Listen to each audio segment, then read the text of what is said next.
You've just turned 18, imagine that. And you're ready to escape the four walls of your existence, whatever that existence might be.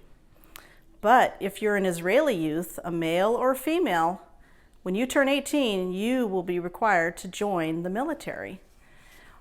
There are some 18-year-olds in Israel that are exempted. Arab Israelis are exempted, and there are others who are exempted because of other reasons. So just think about that. 18, you're going in the military, and you have nothing to say about that. It's just part of the culture. It's part of the Israeli culture. Good evening, everybody. My name is Juliette Coy, and I welcome you to my informative speech about the Israeli Defense Force. And the Israeli Defense Force was started in 1949. Now, that was just shortly a few years after the horrible Holocaust that took place on the European continent. And if you know the geography of Israel, Israel is surrounded by enemies. You've got Egypt, you have Syria, you have Jordan, you have Lebanon, and of course you have the Palestinians that on a regular basis shoot rockets into Israeli land. And many times people have been killed. This goes on frequently. We don't hear about it a lot because it's just kind of a continual thing. So because of these things that have gone on in Israeli society, having the Israeli Defense Force is extremely important. Now, as I mentioned, the Israeli Defense Force is compulsory, unlike here in the United States where we are a volunteer military. Now, the main points I want to talk about in my discussion here is, as I stated before, the IDF, as it's commonly known, was started in 1949 by then the first Prime Minister of Israel, which was Ben-Gurion. Another main point I'll be talking about, as I said before, males and females both join the IDF. Males will go in for 2 years and 8 months, and females go in for 2 years. Now, as part of the process, they are all given extensive medical exams. And depending on those medical exams, that will determine what unit, what type of job they will be assigned to. So there's a lot of things that go into play in figuring out where they will go and what purpose they will serve. But no matter where they are serving their country, and they're learning a lot of great skills. They're learning teamwork, they're learning to get things done, and they're just learning lifelong things that will carry throughout their entire life. Now, I have a great respect for the military. As a matter of fact, my oldest brother Joe was in the Army for 20 years. I was really, really proud of the service that he gave. Now, there was a time in my life when I was 18, I was thinking of joining the military, but there was a certain boyfriend that I loved, and I just couldn't tear myself away from him. And that boyfriend is now my husband, who's in the audience here. Now, had we both been Israeli citizens, guess what? We would have both been in the IDF. And it's kind of something I've thought about. I kind of wonder what I missed by not joining the military, but that's just life. And but no matter what, I just love the military. I support them.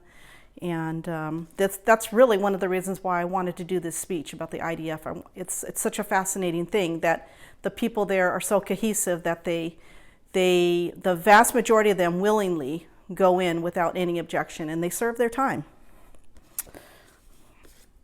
Now, there are some great blessings that have occurred from the IDF. They have one of the most technologically advanced military forces. As a matter of fact, they are the #1 drone manufacturer and designer in the world. Countries love to buy their drones because they are superior.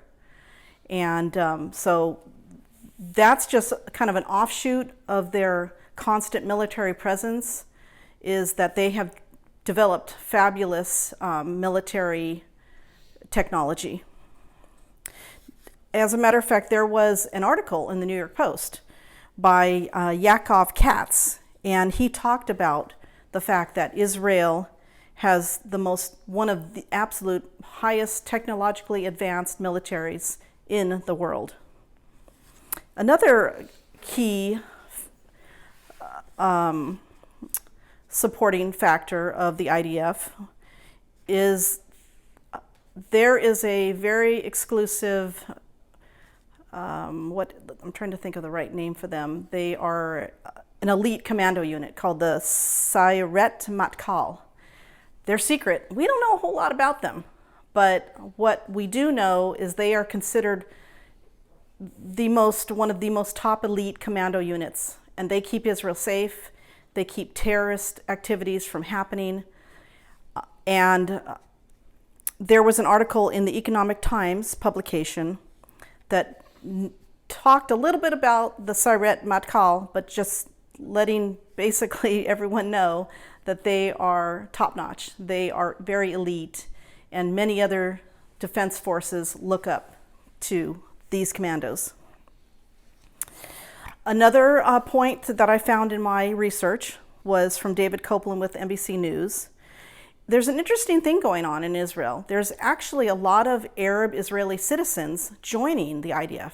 Now, as I mentioned earlier, Arab Israeli citizens are exempt from joining the IDF. Actually, truthfully, they're not really wanted. But if they want to come in, they can. So there's a resurgence, not a resurgence, there's a kind of a new thing developing where a lot of these Israeli young people, they're starting to really gain pride in themselves by joining the IDF. There was an article that I found. I just want to read you a little excerpt of that. It's in regard to this young 20-year-old staff sergeant, Yosef Saluda, who, in this article, I don't have a picture of him, but in the article, just imagine, he was posing he had a Star of David on and his Israeli uniform. And he says he's very proud to wear that uniform, and he supports the safety and the sovereignty of the homeland. That's his homeland, Israel. That's where he lives. And many of his friends actually have joined the IDF since he had joined. He's had a little bit of static from his community, but he did say that he has noticed that a lot of things are changing, and they've become more supportive of Arab Israelis joining the IDF. And he was just a really excited young man and looking forward to actually a career in the IDF. Now, in conclusion, as I mentioned, the IDF is one of the absolute most powerful forces in the world.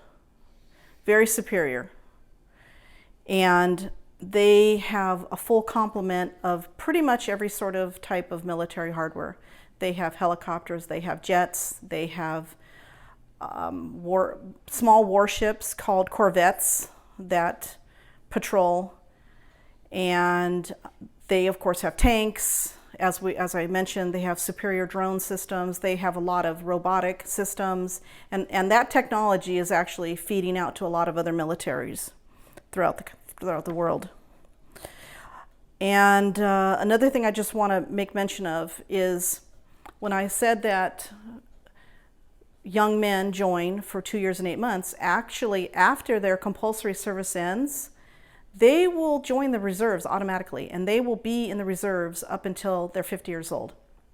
It's not required for the women to join the reserves, but the men do join, and there's a huge percentage of the population that is ready at a moment's notice to take up arms, fill key positions if necessary, if there's enemies at the borders.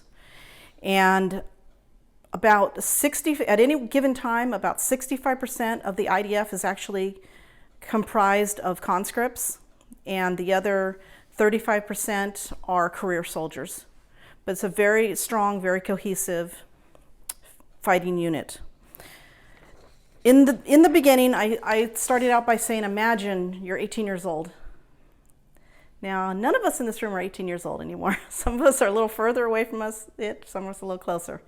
But I kind of thought to myself, maybe this would be kind of a neat thing if Americans were conscripted rather than they just, it's just a volunteer service. Because just having done this research, it just seems like there's some really great attributes that are developed by this conscripted service. But it's just something to think about. And so kind of maybe keep that in your mind. And if you're interested in finding out more about the IDF, there's a lot of articles online where you can learn a lot of different things about what's going on.